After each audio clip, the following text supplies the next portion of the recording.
18 kilometre தூரம் நடைபெற்ற marathon ஓட்டத்தில் ஏராளமானோர் பங்கேற்பு. தமிழக முதலமைச்சர் பிறந்த நாளை முன்னிட்டு கொடிவேரி நாள் ரோட்டிலிருந்து கள்ளிப்பட்டி வரை நடைபெற்றது. மாரத்தான் ஓட்டத்தில் சிறுவர் சிறுமியர் ஆர்வமுடன் பங்கேற்றனர். முதல் 4 இடங்களை பிடித்தவர்களுக்கு பதக்கமும் பரிசு தொகையும் சான்றிதழும் வழங்கப்பட்டது.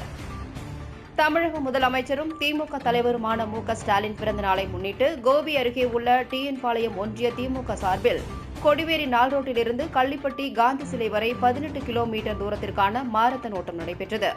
டிஎன் பாளையம் ஒன்றிய திமுக செயலாளர் சிவபாலன் தலைமையில் அந்தியூர் சட்டமன்ற உறுப்பினர் ஏஜி வெங்கடாச்சலம் முன்னிலையில் நடைபெற்ற மாரத்தான் ஓட்டத்தை ஈரோடு வடக்கு மாவட்ட திமுக செயலாளர் என் நல்லசிவம் கொடியசைத்து தொடங்கி வைத்தார்.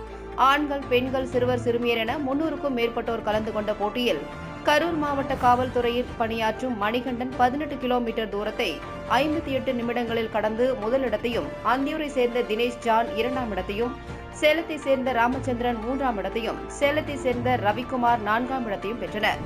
அதேபோன்று பெண்களுக்கான பிரிவில் கோபி ஆர்ட்ஸ் ஸ்போர்ட்ஸ் அகாடமியை சேர்ந்த கல்லூரி மாணவி திவ்யா முதலிடத்தையும், கோபி PKR கல்லூரி மாணவி சவிதா 2ஆம் இடத்தையும், நகலூரை சேர்ந்த ரீனா 3ஆம் இடத்தையும் வென்றனர். சிறுவர்களுக்கான பிரிவில் நகலூரை சேர்ந்த தமிழரசன் முதலிடத்தையும், அதே பகுதியைச் சேர்ந்த ராகவேந்திரன் 2ஆம் இடத்தையும் பிடித்தனர். 4 பிரிவுகளிலும் முதலிடம் பெற்ற 4 பேருக்கு 10,000 ரூபாயும், 2ஆம் இடம் பெற்றவர்களுக்கு தலா 7,000 ரூபாயும், 3ஆம் இடம் பெற்றவர்களுக்கு தலா 5,000 ரூபாயும், ஆறுதல் பரிசாக 8 பேருக்கு தலா 1,000 ரூபாயும் பரிசாக வழங்கப்பட்டது.